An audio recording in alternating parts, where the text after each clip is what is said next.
Ah, bingo, we are live. It's always waiting for that live. You're waiting as the thing turns and you're waiting to go live, and it has that little delay. Anyway, welcome everybody to Tea Time Tuesday. And of course, I have my tea. And this is my favorite Kenya blend, the same one I seem to have every week. I've kind of stuck on that one. It doesn't have caffeine, so that's great. But we have a great guest today, my good friend Alex, who's going to talk about sailing shortly. But what I wanted to share with you, well, first of all, if you didn't see from Swahili Sunday, I got the cast off. Cast is off my wrist, and it hurts. It hurts. I've got my little thing here that I'm working on, and it hurts. It's going to take some time to heal, but I'm grateful that I can start to actually move around.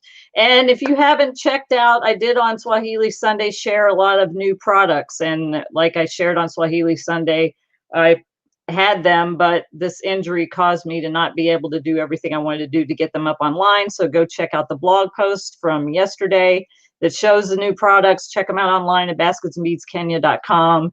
There's a lot of really pretty necklaces. And I was explaining in the blog post for you ladies how important it is to have a nice necklace and a headband or something when you're online, because this is what people see. I'm wearing the super chunky today, and I've got a nice headband on. So it makes me feel good and it makes me look good. So look good, feel good, and do good when you're helping ladies in Kenya by buying their products. So go check it out at basketsandbeadskenya.com. Anyway, all right, let's get to the main attraction. Tea Time Tuesday is an interview series where I interview great business owners or people that are having passionate about something they do or something that great they're doing in the world. So if you want to be interviewed on Tea Time Tuesday, also go to basketsandbeadskenya.com in the events page. You can find it in the events page where it talks about how to be on the show, basketsbeadskenya.com. Check that out. But today we have my good friend, Alex VanName. Hi, Alex. Hey, Eldonna. I've known Alex for a very long time, like a long time, 2007, right? Yeah, something like that. Almost as long as I've been in California, which is kind of frightening because I've been Yeah. in California for quite a while now. Yeah, it's I have a couple of brothers from another mother, and so he's definitely one. He's a teacher. He's a high school chemistry and biology teacher, and he's a very talented teacher. He's also a very talented tutor. He helped both of my kids, and I've seen him help a lot of other kids. When anybody tutors with Alex, their grades go up a level and they ace the tests. I mean, he's had so much success with tutoring, and I saw it with my own kids. So he's very gifted at teaching. And I want you to share a little bit about your background, how you got involved in teaching, and then we'll get into the sailing. Sure. So I grew up in New York, and when I went to college, I studied at Stony Brook University, and there I studied biochemistry. But like a lot of people trying to make their way through college, we were trying to get a job to help pay those college expenses. I'm sure people can relate to that. So what I was doing was looking around for whatever jobs were available on campus, and they said, well, we don't have a TA job, but what about teaching math? Do you think you could do that for like remedial math for students who have not matriculated? And I was like, well, yeah, I could teach that, but I'm 19 years old. And they're like, oh, don't worry about it. So I was like, okay. So I started teaching at Stony Brook University at age 19, and it was a job, but I felt incredibly honored to be given such a job at 19 years old. That's awesome. So yeah, that was under the direction of Lenore Frank. She was amazing mentor, and I really felt that passion for teaching then, even that long ago, and it just felt so natural for me to help people in that way because I knew the topic really well, and I knew how to explain it to people. I had been tutoring family friends as a teenager, so it was just such a natural fit. Yeah, it's interesting. You get you find out something that you're really good at, and you're starting to transition that into, although you are still teaching, but you're transitioning that into teaching sailing. And you have a beginner sailing group on Facebook that you've started, and you're starting to teach things in there. But how did you get, you've been sailing since you were a kid, right, with your dad? That's how you got started? Yeah, it was kind of wild. When I was probably about 10 or 11 years old, my father bought a Seidelman 25. So usually the numbers indicate something about the boat's length. And right away he was like, no, this is too small. And so he went back and traded it in pretty quickly for a J30, which turned out to be one of the premier racing boats of its time. And still today, there are several J30 boat owners that he races against, even to this day in Melbourne, Florida.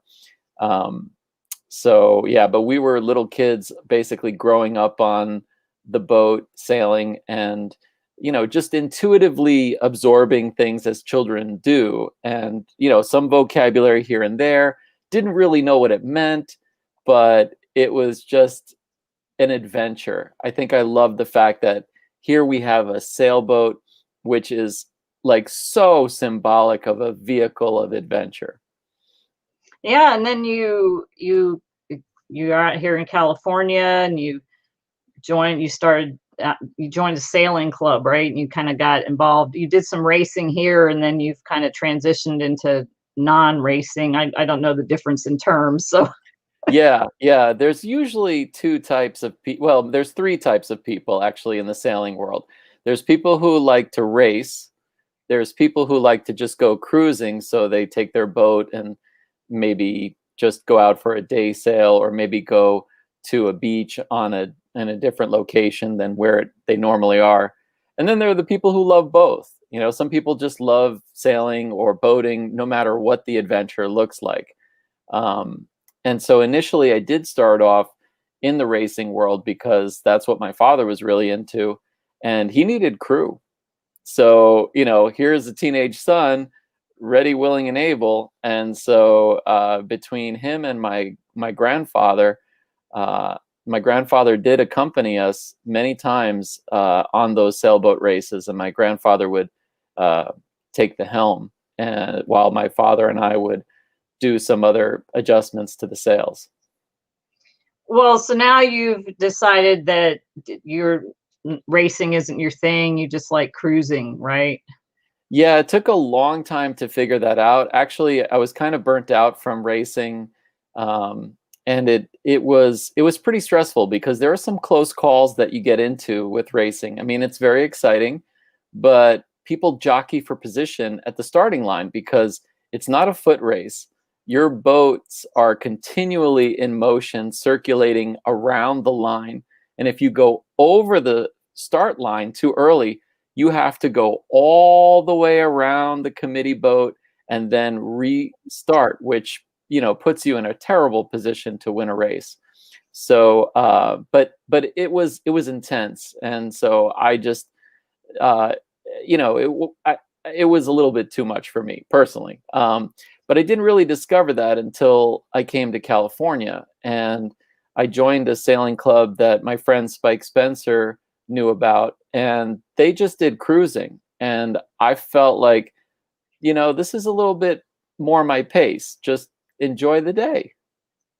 I thought about, there's a correlation to motorcycling as well, because there are those who like to, and even if you're cruising, I ride a Harley, right? So that's a cruising bike, but then there's also sport bikes that people like to race, and they like to cruise really fast and that. So Oh there's yeah. a difference between the two. It sort of correlates with sailing, and I prefer the cruising on the Harley myself too. Not that I've ever really done any racing on bikes, but I just never had the desire to do that. But so now you've started this little beginner group, and you're starting to teach people about sailing. So let's get into it. Like, I have no clue. I've been out with you before, and you gave me some things to do, and I couldn't tell you what was one end of the boat to the other, and all the lines and everything, what all that means. So if I'm somebody who is like, wow, sailing, that's pretty cool, what do I need? Let's start with gear. What do I need gear wise? What do I need to maybe think about wearing to go on a sailboat? Okay, well, the number one thing that you absolutely can't do without is a life jacket. In the boating world, they use the terminology personal flotation device, or PFD. And the reason why is because that has a legal definition. You see, a life jacket makes it sound like this jacket can guaranteed 100% save your life, which is unfortunately not true of any device. But there are different types that you can get that will help you float better than others, and other life jackets that are more suited for passages where you go offshore for longer distances, or if you're staying close to shore. But usually, the people that you go sailing with will have a life jacket available because it's actually a Coast Guard requirement. But in terms of clothing, it's actually a really important question about what you wear, because you do have serious risk of heat exhaustion and heat stroke if you're out in the sun for long periods of time. So having, light clothing that's breathable, or just very light sleeves that cover you, sunblock, a liter of water minimum, um, maybe even 2 liters if you know you're going to be out there for a long time on a hot day.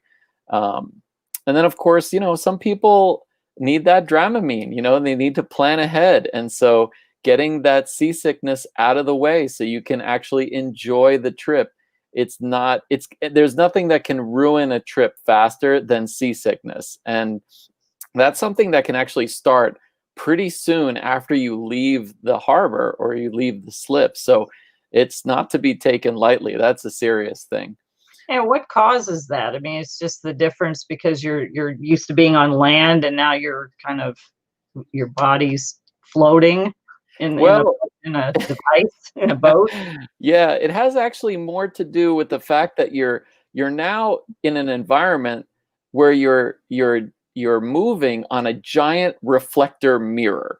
Okay, the ocean, depending on sea conditions, if the ocean's very flat, then the light from the sun really reflects off of the water pretty strong, just like it would if you were skiing and that snow reflects the light back onto you. So it's partially that you're getting a much greater volume of sunlight being reflected on you. And especially if you're going downwind, you won't feel wind blowing on you because the boat is moving at the same speed as the wind. And so it'll feel like there's no wind at all, even though the boat's moving.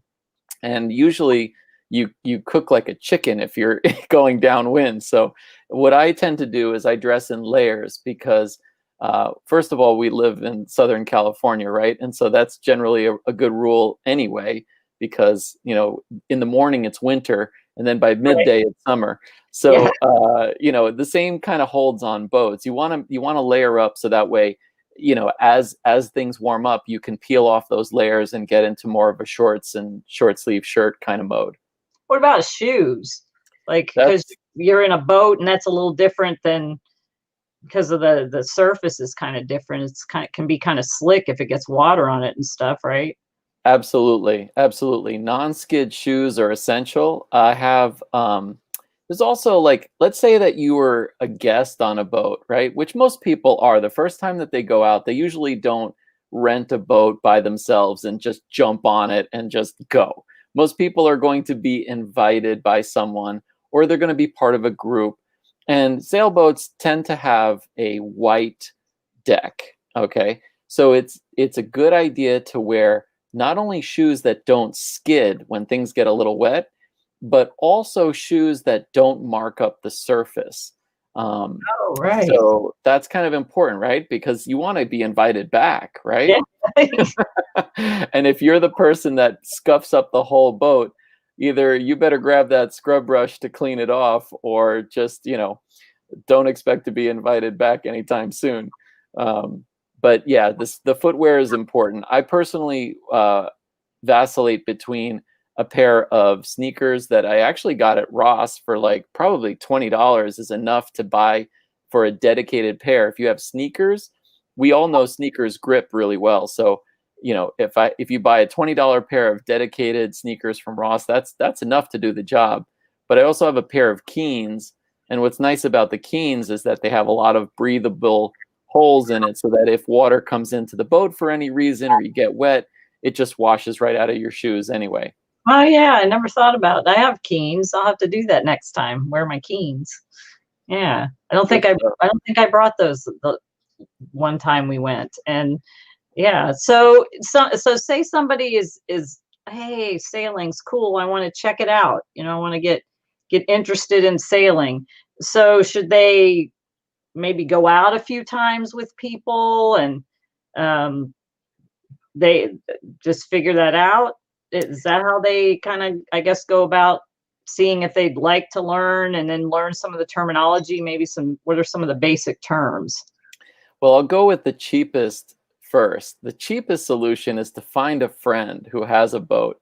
And whether it's a power boat or a sailboat, both of those will have the same terminology. You have the front of the boat as the bow, the rear of the boat is the stern, the left side is port, which is kind of handy because the word port has 4 letters and so does the word left. So that's kind of nice. Oh, right? So that makes it easy to remember port on the left. So that's cool. And then starboard for right. So those directions are pretty common, and those 4 directions are really important for your basic vocabulary. But the funny thing about that is like your teaching genius just came up right then. Like, oh, left has the same amount of letters as port. I've never heard anybody say that before. So, you know, that's a teaching thing where you have that genius that will help people remember, because you need to know those kind of things, right? Yeah, they're very important to know left versus right and starboard versus port. That's super important to have very clear in your mind. But I would say that if you're trying to learn how to sail, it's best to get instruction from either somebody who knows what they're doing because they've sailed before. And I'm not just talking like once in a blue moon, right? We all have those friends who claim that they're an expert. Meanwhile, they've only done it like once or twice. And sailing is one of these things where random can happen. So you want to make sure that you get instruction from somebody who knows what they're doing. There are several marine sailing schools in Marina del Rey near where I live. So my recommendation would be to either take lessons from one of the sailing schools, even places such as UCLA has a marine aquatic center where they race on boats and get you used to them. And then I guess the other suggestion is you can join a sailing club, and they have people who are happy to teach you in those sailing clubs. And you can progress through different size boats and learn that way too, right? Yeah, I mean, I started off kind of cutting the line a little bit. I grew up sailing a J30, which is a 30-foot boat, but I also was learning on small sailboats with my friend David on what we would call a day sailing boat, just a day sailor. And it's a smaller boat. It has many of the same controls, but it's not nearly as confusing as some of the bigger boats. You know, there's so many lines and ropes and stuff that are really difficult for you to figure out visually. Yeah. Well, so you're starting to teach with your Facebook group, and it's the long, there's a number there or whatever. But also, if you just put in beginning, it's beginning sailing, right? Beginner sailing, yeah. Beginner sailing. Yeah, I have a Facebook page and a Facebook group for beginner sailing, and it's taking off like I didn't expect it to. I mean, I get probably about 20 to 30 requests to join the group per day. And there are people, of course, who don't agree to the rules.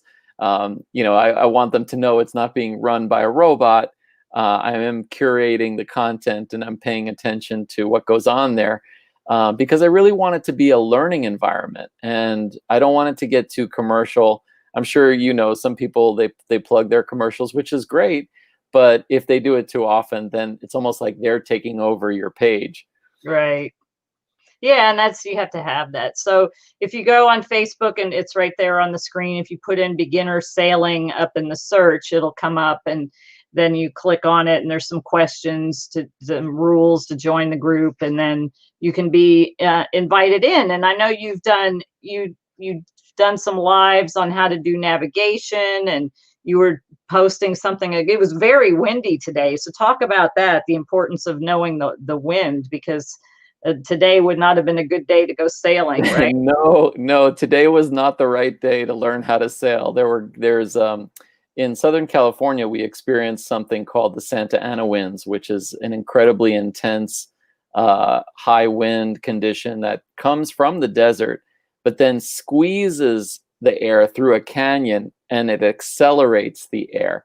I don't want to go into too many more details. That's kind of the basics there. But right now we've got winds that are around 30 miles an hour, possibly going up to 50 miles per hour. And when you're on a small sailboat, you know, you're in danger. Your life is in danger if you're on a small boat. But if you have a larger boat, you have greater stability, generally speaking. And usually if you have capable crew with you, that you're not sailing by yourself, then you have additional people that can help you perform the tasks on that boat to handle the wind and apply certain techniques. So what for you is the thing that you enjoy most about sailing? Well, God, I think what I love most is this spirit of adventure. You know, we are a seafaring civilization. The whole world is a seafaring civilization, from the Polynesians to the Europeans.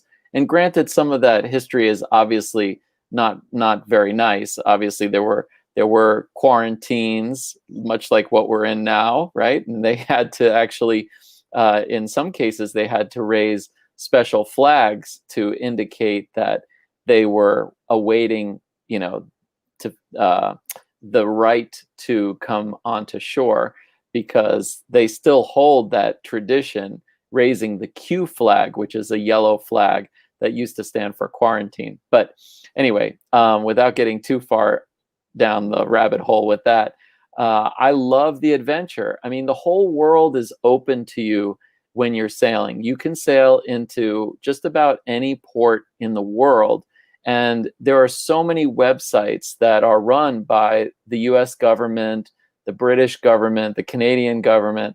Those three are the main countries that put up information on the web.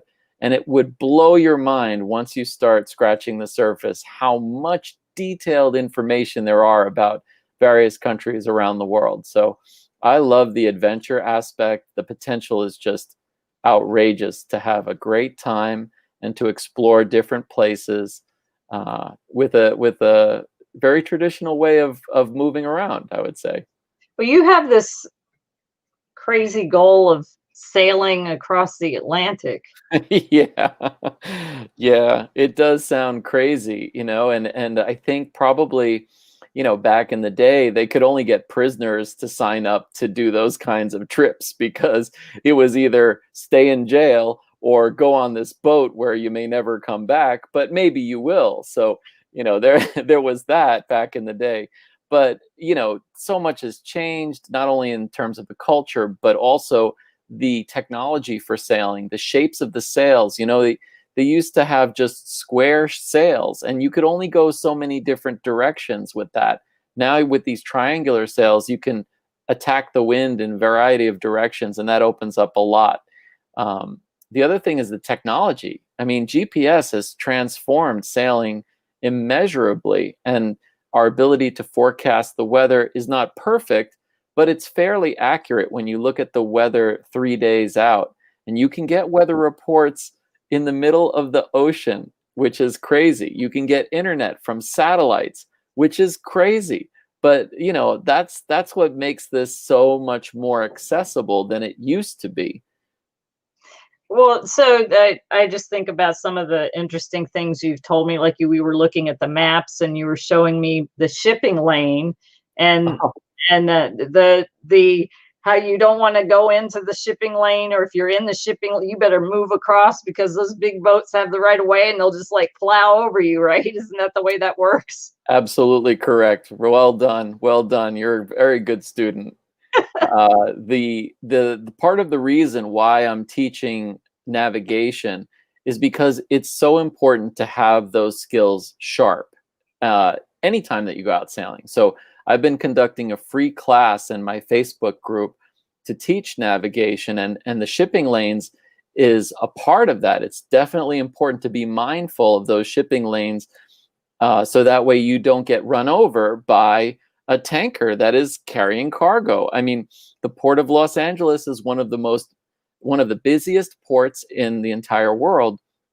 And, you are like a flea on a dog, okay? You are not visible at all to those cargo ships because they're focused in a different way. I mean, yeah, you might show up on GPS or if you have an AIS transponder on your boat, but visually, we have a lot of sea conditions that would make it sometimes very difficult to see you. For example, we have fog that comes in or the marine layer. And, even with technology to make a visual assessment, of course, this is rule number 5, which is the lookout rule, right? You have to have maintain visual awareness the whole time.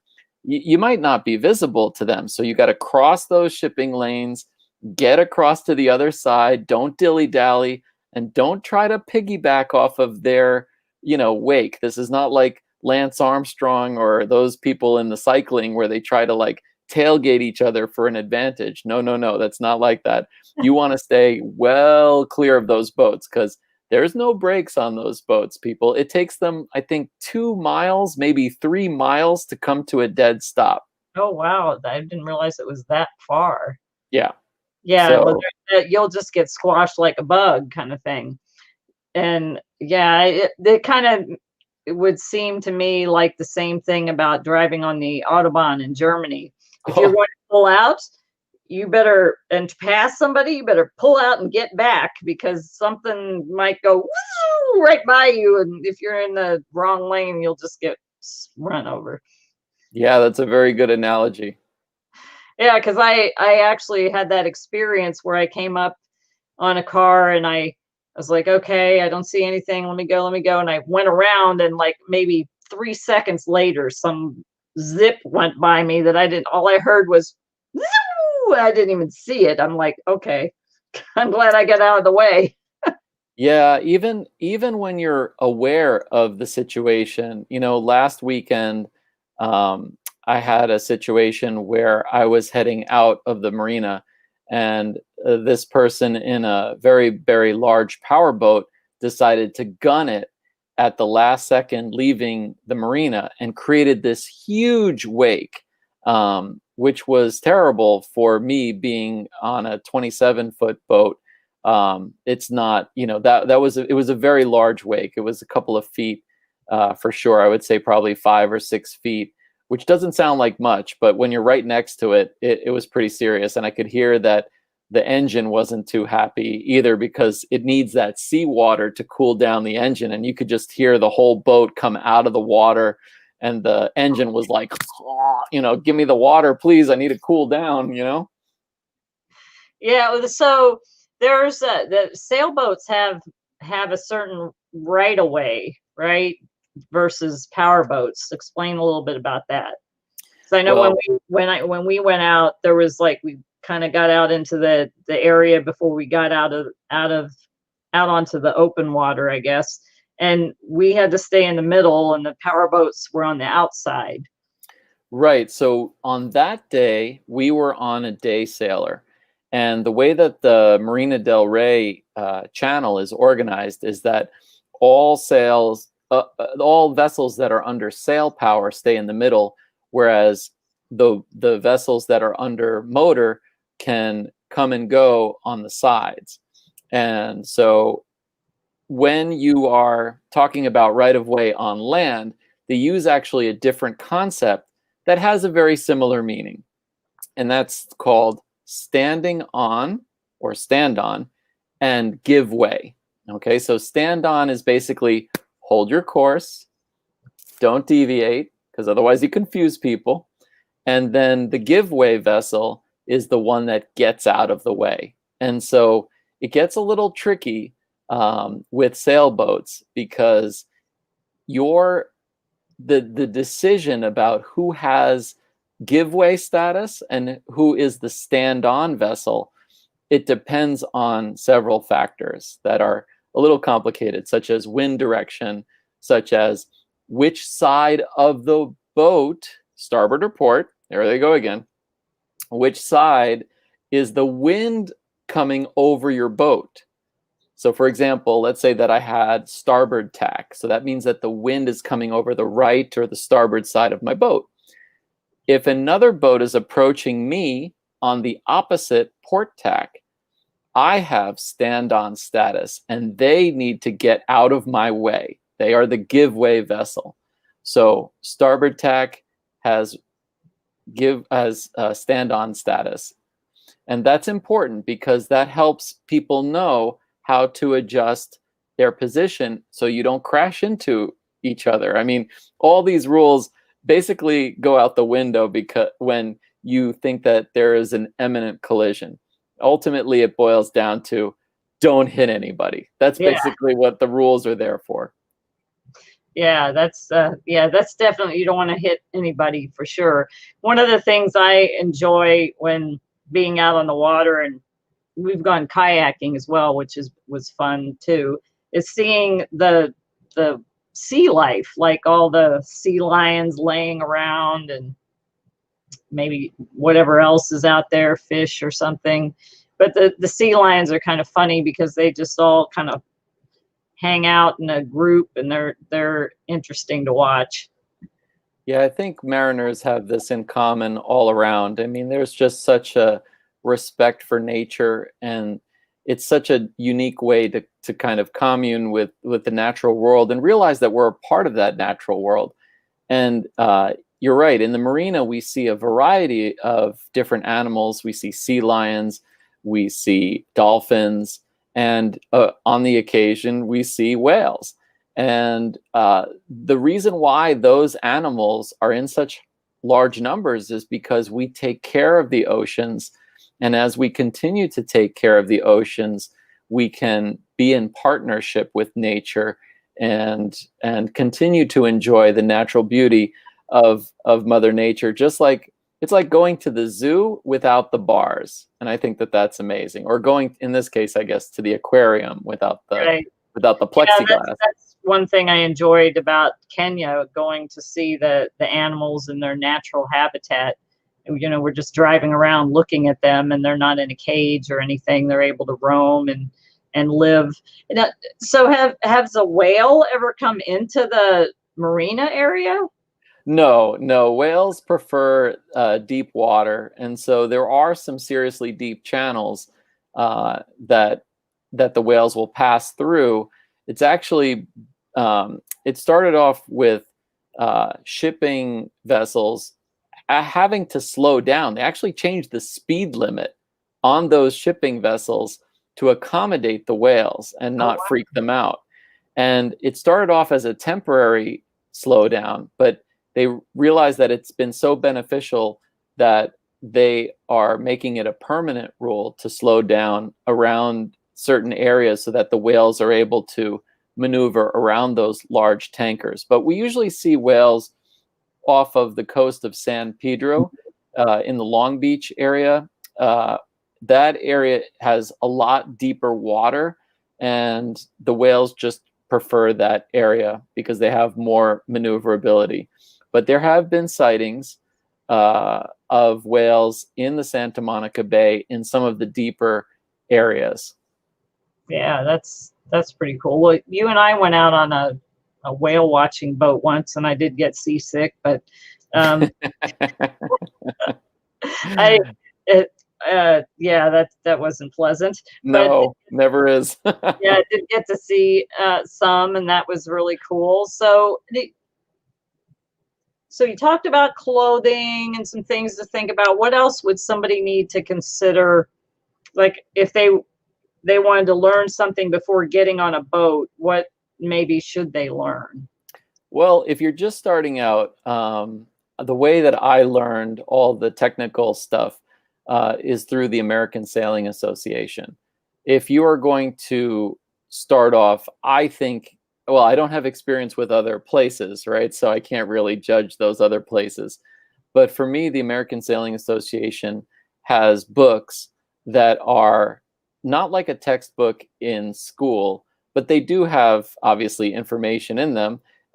They're just broken down in such a nice way that they don't overwhelm you with too much information. In the teaching world, we call this the spiraling technique, because what happens is you get like a little bit of everything. It's almost like you're making a circle where they talk about mostly every concept, but they just don't go into too much depth. And then as you progress to the next level, then they take it a step further and you go into a little bit more depth, and then even more depth. And then you get to the level where, now where I'm at, where I'm looking at like offshore passage making from like Rhode Island down to the Bahamas. They do have, there are several organizations that will take you on these trips to learn how to do a long passage. And it's a win-win because you end up being experienced crew for doing lookout and controlling the boat at night. Awesome. Yeah. Well, yeah, it's great. So, um, oh, and then so I don't know why I thought about this. I mean, you see lighthouses everywhere. What is the whole I love lighthouses. I'd love to do a tour to go check out a bunch of lighthouses. That just would be very cool. So what's the main purpose for a lighthouse? Well, lighthouses fall under a category of markers called they're navigational markers, and they're aids to navigation. And so the abbreviation is ATONs. And these aids to navigation are a little bit different in the United States. But since you mentioned lighthouses, lighthouses are ubiquitous around the world, and they're built in some crazy locations. I don't even know how they got the cement up on some of these places, but the idea is that the light is able to broadcast even beyond the horizon. Now, if you're a flat earther, this is really not the conversation for you, okay? Because in the sailing world, the earth is round, okay? And there's like a curve, okay? So, we got to operate with that at least to start off, okay? But the light that a lighthouse can throw sometimes can be seen even beyond the horizon. If it's viewed from a high enough altitude, you can see lighthouses. Even when you're sailing, sometimes you'll see like a light on the horizon as the boat dips down and dips up. You'll see like a little blinking thing on the horizon, and then that gives you an idea of your position, because lighthouses are incredibly useful for giving you what's called a line of position. And so you can take a compass, you can sight towards that lighthouse, and then you can look on navigational maps. And you may not, you'll need another point to help you get an exact fix of where you are. But the idea is that at least you'll know you're somewhere on a line of position relative to this lighthouse. The lighthouses are also, of course, handy for warning you against reefs and rocks and other things that might be nearby. They can also signify the entrance to ports and marinas and harbors. So they can serve a variety of different functions. They can even be used to calibrate the compass that you have on your boat, because the compass is affected even by things like the diesel engine and some of the electronic gadgets that you may have. So using aids to navigation can help you calibrate the compass that's on your vessel. Awesome. Wow, this has been really informative and great. I could talk to you forever, but I think that it's been a good bit of information for people to understand what they need to be beginning sailing, and to go to your Facebook group, Beginner Sailing on Facebook. So if you go to Facebook and you put in beginner sailing, you can join the group. He's already got a couple of classes about navigation, and he's doing weekly lives on different topics around sailing. So Alex will take you kind of step by step through, and he'll do questions and answers with you, so you can get kind of a foundational grounding of understanding before you even go out and get on a boat, which I think is a great thing to do if you're interested in sailing, or even just going. And if you don't want to sail yourself, but you want to go sailing with somebody, it's always good to understand what's required and how to. You wouldn't think about, like the thing you were saying about make sure you bring sunscreen, you bring a lot of water because you can really cook. You don't think about those things. You think, oh, it's going to be cold out there in the water. And then you go out there and you roast. So that's great information. Yeah, and one thing also, bring a hat too. I forgot to mention, bringing a hat is essential. Yeah, a hat, very good. And sunscreen. And sunscreen, yes. I really appreciate you coming on and sharing your wisdom. I hope everybody goes over and joins the beginner sailing group, and there's a lot of discussion going on in there and a lot of information, and then there's more information to come. So thanks so much for coming. Any parting words for anybody to encourage them to come and sail? Yeah, I would absolutely encourage them to follow the advice on my mug, which is seize the day. Seize the That would be day. my parting words. Seize, that's an SEAS, seize the day. That's right. Little carpe diem with a little haha attached. All right, well, thanks for being here. And next week, our guest is going to talk about an event for preventing human trafficking. There'll be more information on that. We may be going live early because of one of our guests. I'm confirming that still, but we're going to be speaking about that. It'll still be up, so if you want to come at the normal time and listen to it. I thought about recording it, but I think I'll just go live early, and then everybody can just watch at your leisure. And we'll be talking about an event happening January 30th. It's going to be an online event in the fight against human trafficking. So looking forward to that guest. And again, if you would like to be a guest on the show, go to basketsandbeadskenya.com, click on the events page. You'll see the events page, and it'll have information there for how you can become a guest on the show. All you have to do is just read and then register, pick a date, and we will get you on the show. Love to have you, and thanks so much for watching. And until next time, I'll see you at Swahili Sunday. Naku Panda.